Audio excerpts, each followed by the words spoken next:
জীবনে বাঁচতে হলে কি চাই? জল, হাওয়া, খাদ্য। ৫ তত্ত্বে দেহ গঠিত। ক্ষিতি, অপ, তেজ, মরুৎ, বোম। তো এই যে জল, হাওয়া, খাওয়া, এই ৩ তত্ত্ব আমার জীবনে বিশেষ প্রয়োজন বেঁচে থাকার জন্য। আর ৫ তত্ত্বে গঠিত দেহ, এই বেসিক জিনিসটা জানার জন্য আপনাকে কি পিএইচডি করতে হবে? এই বেসিক জিনিস জানার জন্য আপনাকে পিএইচডি করতে হবে না। তবে আজকের দিনের সবচেয়ে আশ্চর্য বিষয় এটাই যে লোকে পিএইচডি করার পরেও এইটুকু বেসিক তত্ত্বকে বুঝতেই পারে না। দেখুন, আমাদের জীবনে ভগবান আমাদেরকে পাঠিয়েছেন। আমাদের এই জীবনে আমরা কখন কোন জায়গায় কোন পরিস্থিতিতে থাকবো সেটা কিন্তু ভগবান ঠিক করে রেখেছেন। কিন্তু হ্যাঁ, সেই জায়গায় সেই পরিস্থিতিতে আমরা নিজেদের কি করে সাজিয়ে রাখবো সেই ক্ষমতা কিন্তু আমাদের হাতে। একটা জটিল পরিস্থিতি তৈরি হয়েছে, একজন আপনার প্রিয় লোক মারা গেছে, তার আয়ু শেষ হয়ে গেছে, মারা গেছে। এইটুকু বেসিক গল্প আপনার মধ্যে যদি বুঝতে না পারেন তাহলে তো মুশকিল। কেননা আপনি এই বেসিক বুঝতে না পেরে যদি তার সঙ্গে সহমরণে চলে যেতে চান যে আমার প্রিয় বন্ধু, তাহলেই তো জট। আর জীবনের কোন তত্ত্ব আপনি জানতে পারবেন সঠিকভাবে? একটা বাঁধাকপি আপনি চেনেন? বাঁধাকপি কি আছে? বাঁধাকপির বাইরে ফাঁকা। আপনি এক এক করে পাতা খুলছেন আর দেখতে চাচ্ছেন এর ভেতরে কি আছে, এর ভেতরে কি আছে, এর ভেতরে কি আছে। আপনি শুধু ভেতরেই খুঁজছেন, ভেতরেই খুঁজছেন, ভেতরেই খুঁজছেন। সম্পূর্ণ বাঁধাকপির পাতা চলে গেল, ভিতরেও গিয়ে পেলেন শুধু ফাঁকা। কিন্তু আপনি পাতা কপিটা খুলতে খুলতে এটা যদি লক্ষ্য করতেন যে সবার উপরের পাতাটা সবচেয়ে বয়স্ক, বাড়তি হয়তো মরা মরা হয়ে গেছে, আর এর সবচেয়ে ভেতরে যে পাতাটা আছে সেটা সবচেয়ে কোমল। যদি এই বেসিক তথ্যটা আপনি পাতাকপি খুলতে খুলতে নজর দিয়েছেন, তবে আপনি সঠিক তথ্য পেয়েছেন। যদি আপনি একে নজর না দিয়ে শুধু ভেতরে কি আছে, ভেতরে কি আছে, ভেতরে কি আছে, দাদা বাইরে যা আছে ভেতরেও তাই আছে। ফাঁকা ইকুয়াল টু ফাঁকা।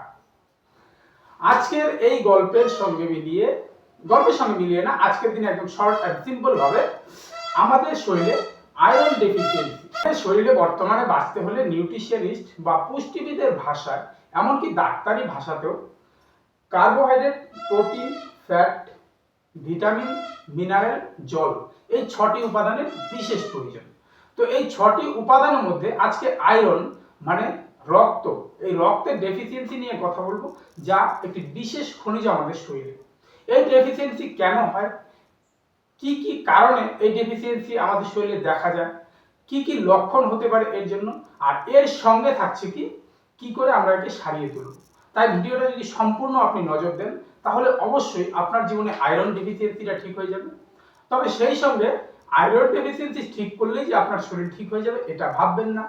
এক কথা হচ্ছে আমাদের কথা, পেট ভালো যার সব ভালো তার। আপনার জীবনে প্রকৃত বাঁচা ইকুয়াল টু কাঁচা। আপনার জীবনে আপনি যত খাচ্ছেন রান্না ইকুয়াল টু আপনার কান্না। প্লাস আপনার শরীরে এখন বর্তমানে যত আছে রোগ জমা, আপনাকে প্রাণ খুলে চাইতে হবে ক্ষমা। যদি আপনি এটুকু করতে না পারেন আপনি শান্তি পাবেন না। কেননা প্রতিশোধের আগুন সামনের লোককে জ্বালায় না, যার মনে প্রতিশোধের আগুন আছে তাকেই তিলে তিলে তিলে তিলে ধ্বংস করে দেয়। তো সেখান থেকে দাঁড়িয়ে আজকের মেইন টপিকে ঢুকছি। সেই সাথে আপনাদের জন্য খুশির খবর, এতদিন আমি যে কাজটা অফলাইনে করতাম এখন সেটা আমি অনলাইনেও করব। ভিডিও কলে প্রতিদিন সকাল 7টা থেকে 9টা পর্যন্ত আমি রুগী দেখছি, প্লাস রাত্র 7টা থেকে 9টা পর্যন্ত আমি রুগী দেখছি। আমার ইউটিউব, ফেসবুক, এমনকি হোয়াটসঅ্যাপ বিজনেসেও আমার এই বিজনেসকে প্রচার করার জন্য আপনার সমস্ত বিবরণ দেওয়া আছে। আমার নাম্বার, যোগাযোগের নাম্বার 8536071720। আমি একজন কবিরাজ, পুষ্টিবিদ, তার সঙ্গে একজন আপনার জীবনের কনসালটেন্ট। আয়রন আমাদের শরীরের একটি অত্যন্ত গুরুত্বপূর্ণ খনিজ পদার্থ। এটি হিমোগ্লোবিন তৈরিতে সাহায্য করে, যা রক্তের মাধ্যমে আমাদের সারা শরীরের প্রত্যেকটা কোষে কোষে পৌঁছতে সাহায্য করে। কি পৌঁছতে সাহায্য করে? সেটা হচ্ছে অক্সিজেন। যখন আপনার শরীরে পর্যাপ্ত এই আয়রন না থাকে তখনই আয়রনের ডেফিসিয়েন্সি দেখা যায়, যার ফলে কিন্তু আপনার শরীরে অ্যানিমিয়া এই রোগটির প্রকোপ চলে আসে। তো এটা ডেফিসিয়েন্সি হওয়ার প্রধান কারণগুলো কি কি থাকছে? আপনার খাবারের মধ্যে আয়রনের ঘাটতি থাকা, অতিরিক্ত পরিমাণ আপনার জাঙ্ক ফুড খেয়ে নেওয়া, দীর্ঘদিন ধরে আপনি নিরামিষ টাইপের খাদ্য খাচ্ছেন যার মধ্যে আয়রনের উৎসটা থাকছে না, আপনার শরীরের আয়রন অ্যাবজর্বেশনের ক্ষমতাটা কমে গেছে বয়সের সঙ্গে, আপনার সিলিয়াক ডিজিজ বা অন্ত্রের কিছু রোগ, বিশেষ রোগ যা আয়রনের ডেফিসিয়েন্সিকে করিয়ে দিচ্ছে, আপনাদের মেয়েদের ক্ষেত্রে বেশিরভাগ অতিরিক্ত সাদাস্রাব, অতিরিক্ত মাসিক হয়ে যাওয়া, প্লাস আপনার গর্ভাবস্থায়, এছাড়াও আপনার শরীরের বিভিন্ন ধরনের জটিল রোগের সঙ্গে এই আয়রনের ডেফিসিয়েন্সি কিন্তু চলে আসে। দেখুন, সঙ্গে আরেকটা গল্প জেনে রাখুন, আপনার যে পাইলস আছে, আপনার আলসারের সমস্যা আছে, বা আপনার অন্ত্রের মধ্যে বিভিন্ন ধরনের জটিলতায় অল্প অল্প করে রক্ত ধীরে ধীরে বেরোচ্ছে, এখান থেকেও কিন্তু আপনার শরীরে আয়রন ডেফিসিয়েন্সি চলে আসতে পারে। তাই সকলে মিলে একটু সাবধান হয়ে যান। এই আয়রন ডেফিসিয়েন্সি আসলে আপনার শরীরে কি কি সমস্যাগুলো হতে পারে, কি কি লক্ষণ দেখা যায়। সবসময় একটা ক্লান্ত ভাব, দুর্বলতা শরীরে থাকবেই, আপনার মাথাটা ঘুরছে মাঝে মধ্যেই, আপনার শ্বাসকষ্ট হয়ে যেতে পারে, আপনার মুখটা কেমন একটা ফ্যাকাশে ফ্যাকাশে ভাব চলে আসতে পারে, আপনার মাথার চুল পড়ে যেতে পারে, আপনার হাতে পায়ে নখগুলো কেমন এবড়ো খেবড়ো হয়ে গেছে, দেখুন আপনার মনোযোগটা একদমই কমে গেছে। সঙ্গে কি হচ্ছে, আপনার বরফ, চুন বা বিভিন্ন ধরনের কাদা মাটি এসব আলাদা আলাদা জিনিস খেতে ইচ্ছে করছে, যেগুলো আমরা নর্মাল সময় খাই না।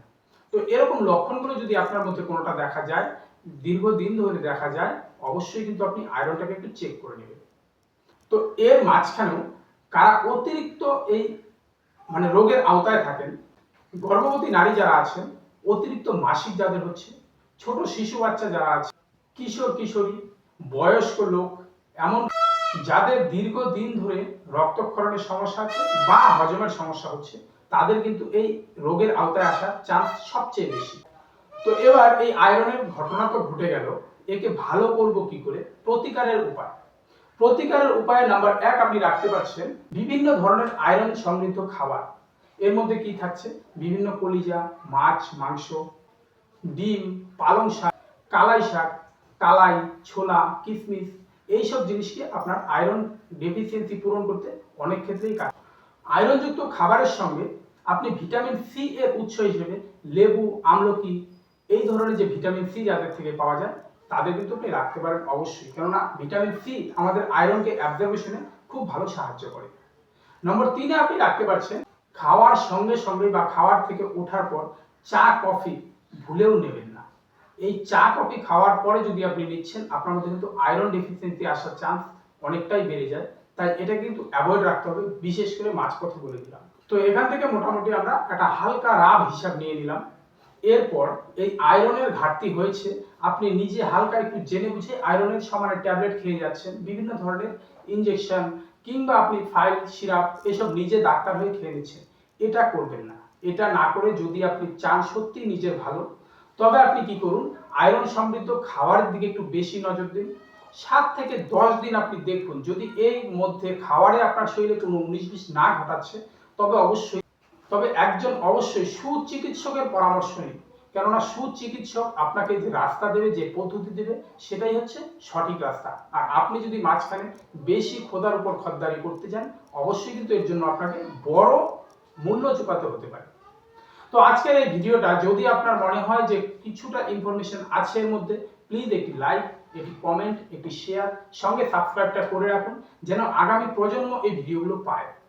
আমরা তো থাকবো কিনা জানি না, কিন্তু যদি লাইক, কমেন্ট, শেয়ার, সাবস্ক্রাইব এর মধ্য দিয়ে এটা প্রচারে থাকে, তবে অবশ্যই এটা প্রজন্মের পর প্রজন্ম ইউটিউব দিয়ে যাবে।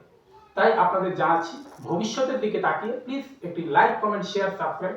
সঙ্গে আমি আপনাদের জীবনকে পরিবর্তন করার জন্য কবিরাজ plus nutritionist plus lifestyle coach.